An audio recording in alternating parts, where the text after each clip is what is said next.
La République démocratique du Congo est sur une très bonne dynamique depuis les débuts de ces éliminatoires. 2 victoires en 2 sorties. Pouvez-vous nous affirmer que demain, ce sera les cartons pleins à l'issue de la rencontre face à la Tanzanie? Première compétition, c'est celle de se qualifier au bout de 6 matchs.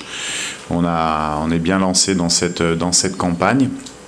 Mais on sait qu'il nous faudra un minimum de 10, voire 11 points pour se qualifier. On n'en a que 6 à l'heure actuelle. Donc on prépare les matchs les uns après les autres pour être le plus performant possible. Et en tout cas,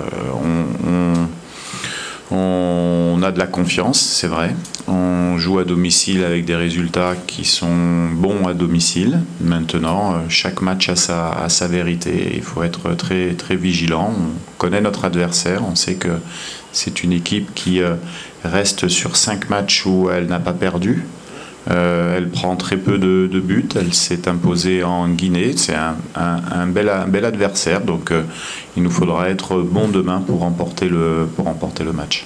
Là, Chancel a fait de très bonnes séances depuis qu'il est arrivé. Il a un programme athlétique, bien sûr. Donc, non, tous les joueurs sont opérationnels sur le secteur défensif. On a le choix. Parce qu'il y a de la concurrence. On le voit aussi avec des joueurs comme Peter Kyozo qui en suit depuis quelques temps maintenant, presque plus d'1 an, où on voit beaucoup de ces matchs et on a décidé de le sélectionner sur ce regroupement.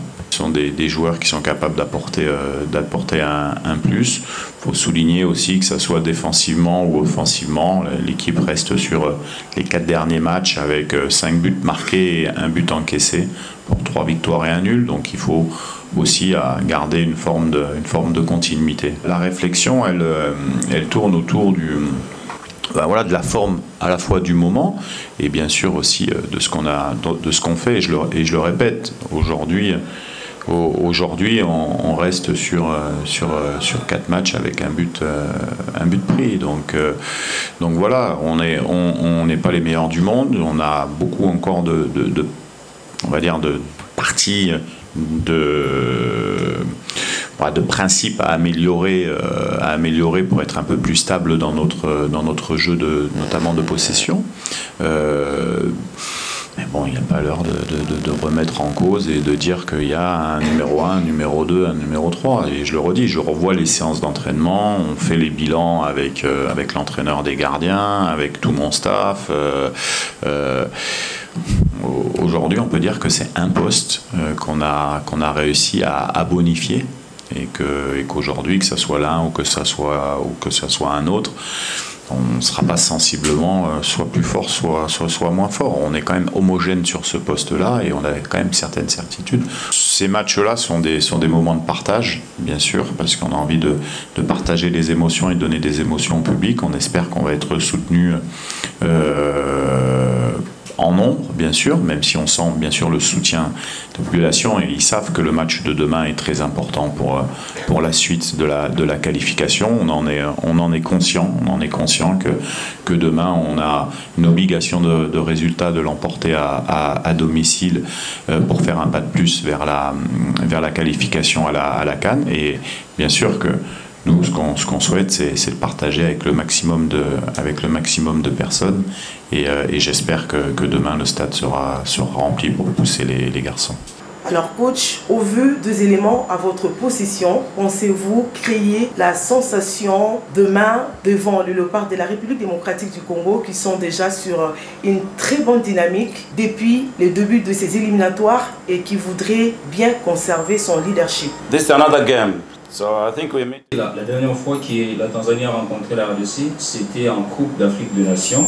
Et là, ils avaient fait match nul. Mais demain, ce sera une autre explication, un autre match qui va se jouer avec d'autres réalités. Ils savent très bien que la RDC est en train d'enchaîner des belles performances au niveau africain. Et après, ils sont concentrés sur le match de demain. Ils savent très bien que la RDC a des très bons joueurs, des joueurs de qualité. Mais la RDC a aussi des difficultés, des problèmes qu'eux-mêmes maîtrisent, connaissent. Et comme il l'a dit, c'était notre match, une autre compétition en Côte d'Ivoire. Maintenant là, ils sont concentrés pour faire un bon résultat. Et ils estiment que ce sera difficile, mais ils vont tout donner pour faire de bons résultats. Bwana Ali Samanta est de retour dans le groupe, mais l'équipe nationale est telle qu'elle est.